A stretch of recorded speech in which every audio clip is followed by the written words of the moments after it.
like to say thank you for everyone for being here tonight and also for you guys for organizing this event. Buti nakapag-sign up pa ako. What happened? Sige. Kabado ako, so magkikwento ko sige. Kabado ako na tao. So, I saw the names of two of my idols in spoken word on the poster. Nakita ko si Nino and Trisha. And then I said, uy, baka pwede rin ako mag-sign up. So I did, and then here I am.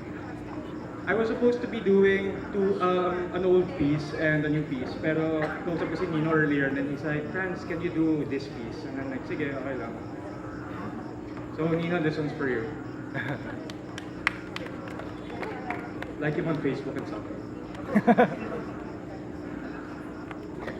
So this one goes out to all of our parents and for the ways they brought us up, regardless of whether we were punished through with regardless of how we were punished or loved. This is soft bodies.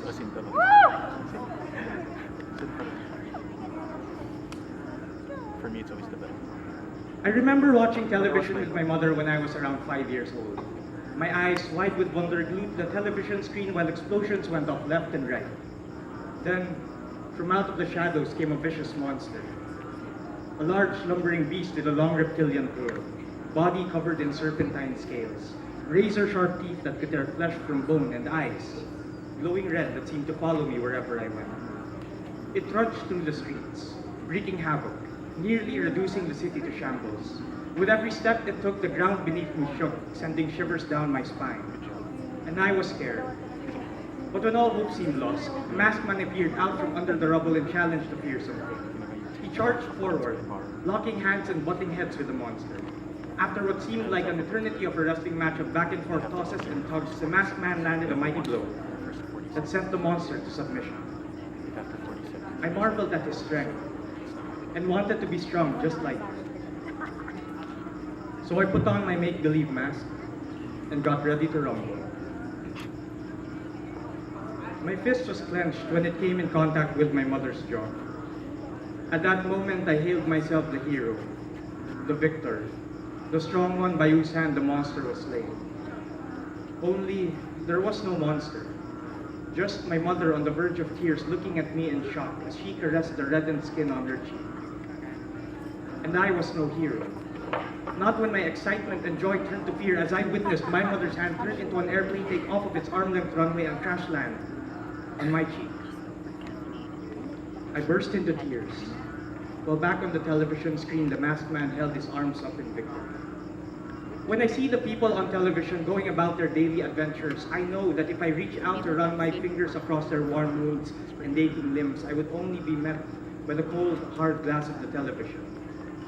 The people who live fictional lives against two-dimensional dioramas do not know what it feels like to bleed, to hurt, to be struck.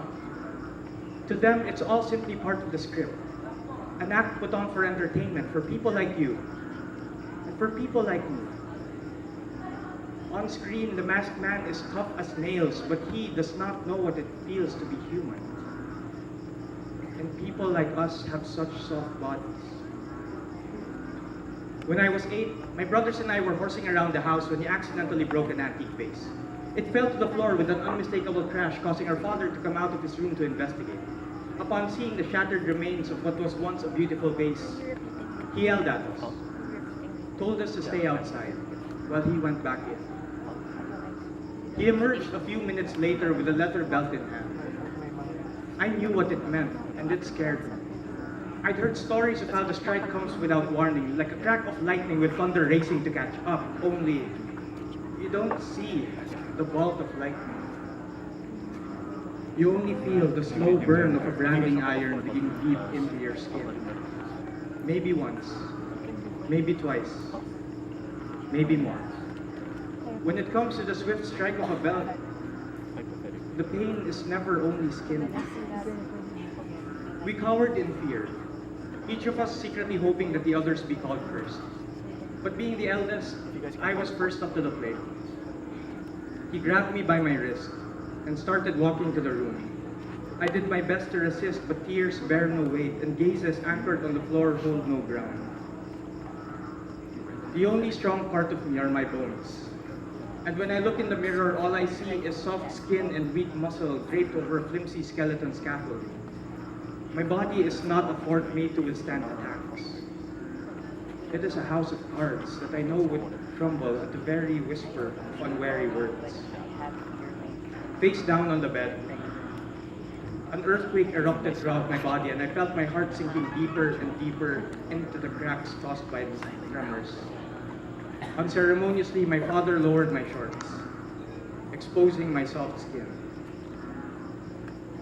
He placed one hand on the small of my back to make sure I didn't move, and I have never had any greater weight upon me. Slowly, I felt his belted hand rising into the air, higher and higher and higher, like a roller coaster creaking to the peak right before the drop. And when he stopped, I clenched my cheeks, tensed my body, and waited. 18 years old, I'm dressed in a peach-colored gown tied shut from behind, lying in a reclining bed with railing on its sides. The room I'm in is sterile and well-lit. My parents sit close to me, while people in long white coats give us a situation. 11-inch tumor in my left kidney. Stage 3. Chemotherapy. Surgery. My parents knew what it meant, and it scared them. Before my very eyes, I witnessed the mighty pillars I had always revered soften, crack, and crumble. My mother, on the verge of tears, looking at me in shock as she caressed the rosy skin on my cheek. My father, trembling, one hand limp on my leg, raising his free hand to wipe away his tears. Mother, father, I told them, everything's going to be okay.